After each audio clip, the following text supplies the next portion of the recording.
never knew that. I never knew that. What? Why am I just learning that now? Hi, I'm Andrew Henry. And I'm Simran Hello. Jason, and today we're discussing Sikhism, or Sikhism? its more accurate name Let's is go. Sikhi. Now, Sikhi. there are 27 million Sikhs worldwide. Most live in India. So I'm not gonna lie to you.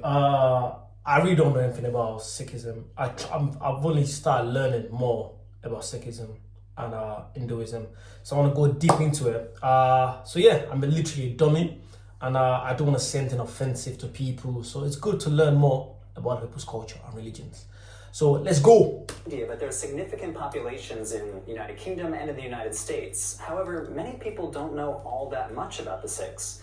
They're sometimes mistaken to be Muslims or Hindus, and some even misconstrue the religion as a mixture. Yeah, I'm not gonna lie to you. When I was younger, when I see someone in a turban, I just assume you're Muslim. I'm not gonna lie to you. I'm not gonna lie. That's what I used to think until, because I live in Birmingham now in the UK, and there's a lot of Asians. So I have a lot of Asian friends that have literally told me about their culture, about different religions and that. So now I'm learning more. But prior, when I was younger, because I was raised in Ireland, then I had no clue.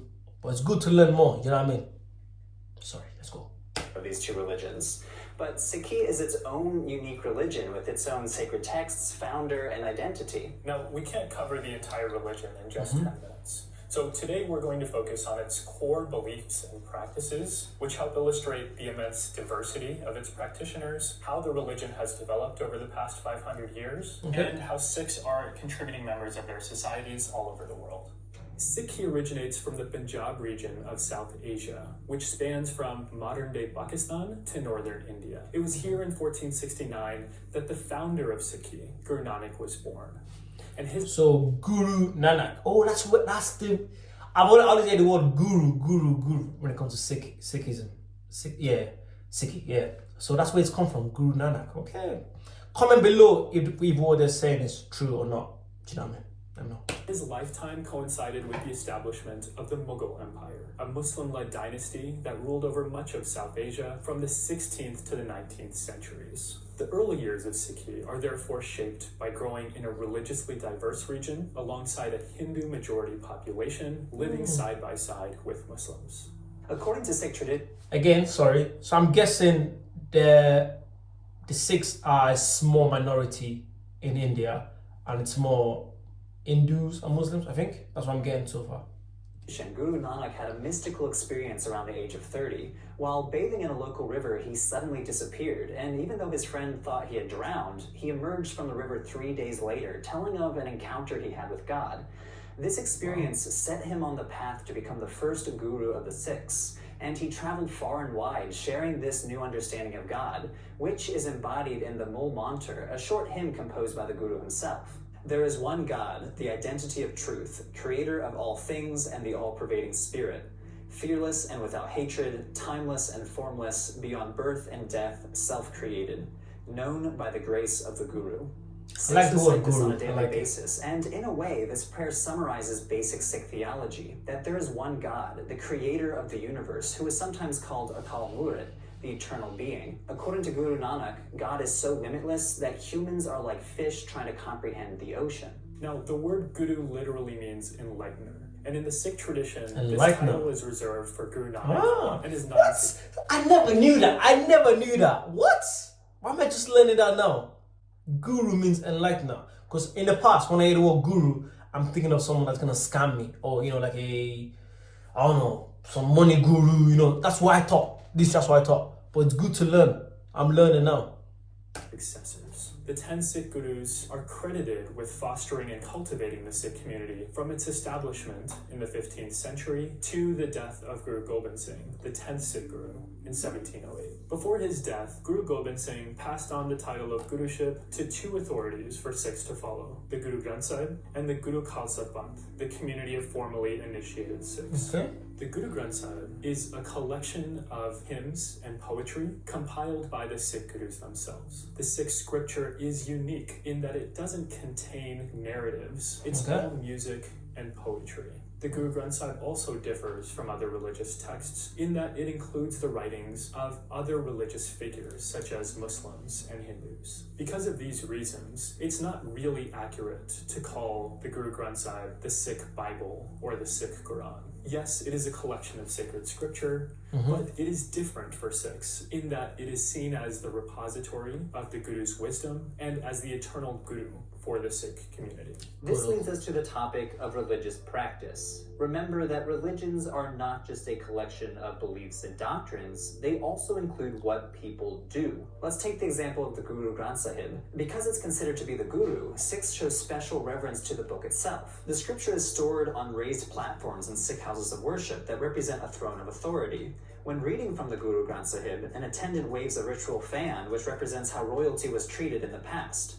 None of this is done to worship the book, but to show the respect that it deserves as Guru. This is why Sikh houses of worship are called Gurdwaras. Gurdwara. I think, again, I live in Birmingham, and I think I must have seen a place that says Gurdwara. I must have, 100%. I think I have. Punjabi word meaning door to the Guru, because it's here that Sikh I'm learning, guys. the Guru together. The most prominent Gurdwara is Darbar Sahib in Amritsar, Punjab. You can find Gurdwaras all over the world, serving as centers for Sikh congregational worship and a variety of life cycle rituals, such as baby naming, marriage, and funeral ceremonies. The initiation ceremony is one of the most important rituals in the Sikh tradition, because undergoing this ritual means becoming Amritdhari. Now, what does that mean? Well, remember that Guru Gobind Singh, before his death, instituted two authorities to help shepherd the community going forward. The Guru Granth Sahib, the collection of scriptures, and the Guru Khalsa Panth, the community of initiated Sikhs who have committed their lives to living the ideals of Sikhi. The tradition goes that in 1699, Guru Gobind Singh called his followers to his tent, drew his sword, and asked for volunteers to sacrifice his head.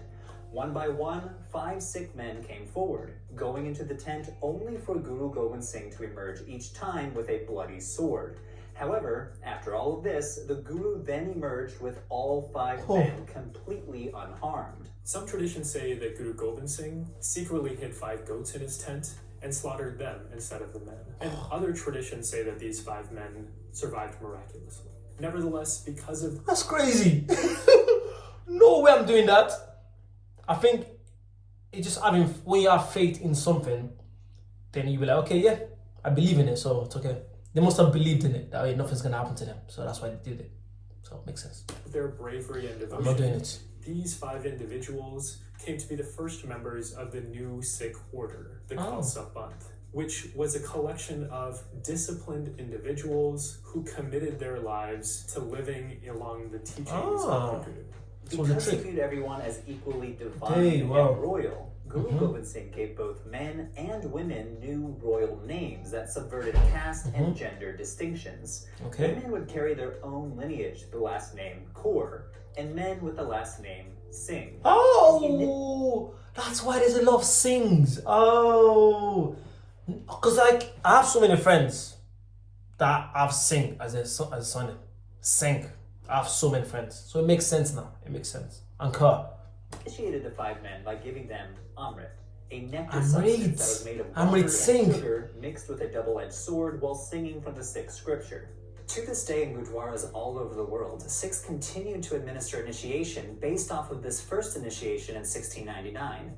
The ceremony is led by 5 Sikhs, representing the 5 original members of the Khalsa. They take turns stirring an iron bowl of Amrit while reciting prayers. The initiates come forward and are sprinkled with the Amrit on their hair and eyes. Amrit Sanchar is sometimes described as the Sikh form of baptism, but this is not entirely accurate. Now, Christian baptism and Amrit Sanchar do both incorporate water, but for a Sikh, accepting initiation means committing to living a life according to the Guru's teachings. This includes some ethical precepts and disciplinary protocols, the most easily noticeable being the commitment to maintaining 5 articles of faith, which have come to be known to English speakers as the 5 Ks, because they each begin with the letter K. They are case, uncut hair, wearing a small comb called a kanga.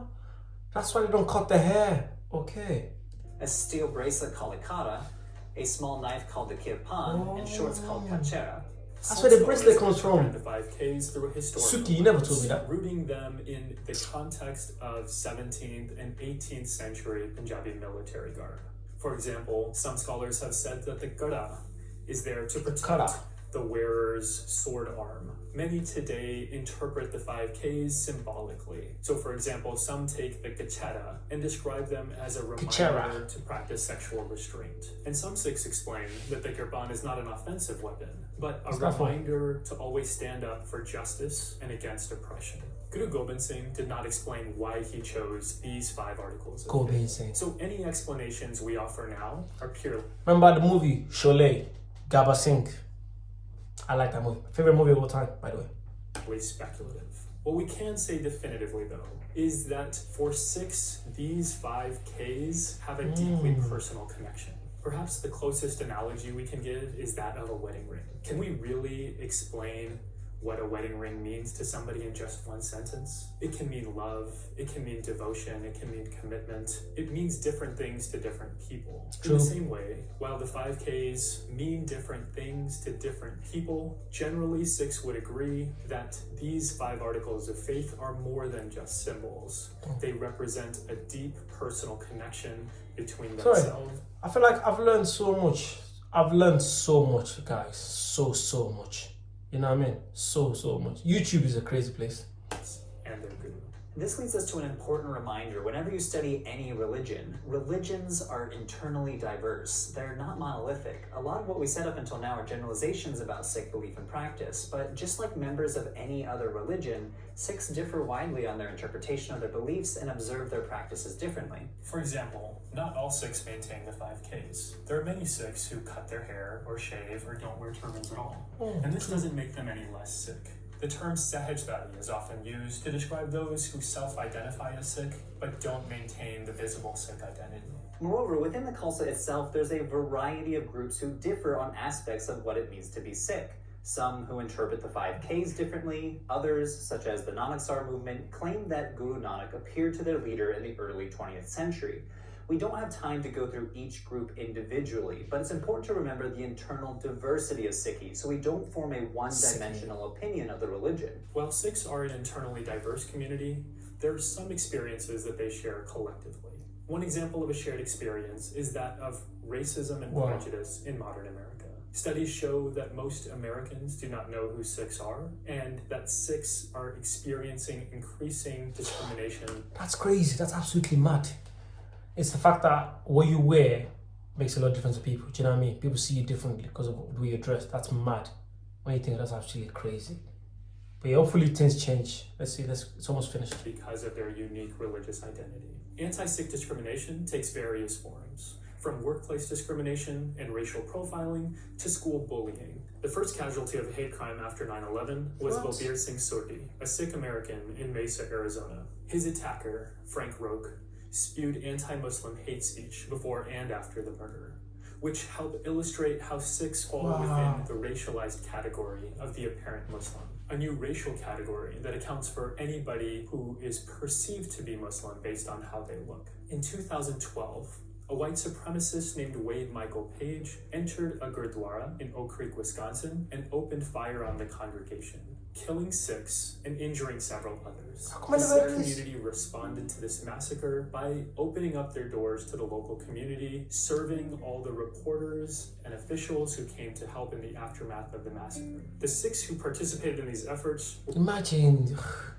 like, that just happened to you, but they're still so nice and lovely to them regardless.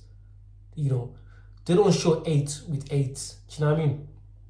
Do you know what I mean? Oh, that's... We're drawing from ideas in the Sikh tradition, such as seva, the practice of love-inspired service, Jaradikala, the idea of perpetual optimism, and Sarbat Tabala, the upliftment of all humanity. Although we've only scratched the surface, we hope... But yeah, you guys, I've learned so much. I'm gonna go deep into this more. I'm gonna do more videos. Let me know below if you want any more videos relating to this, anything similar, and I'll check them out. Yeah, but yeah, thank you so much. Check out my other videos. I do love reactions, a lot of reactions. Yeah, check them out, comment below, and I'll see you soon. Like, comment, subscribe. Bye bye.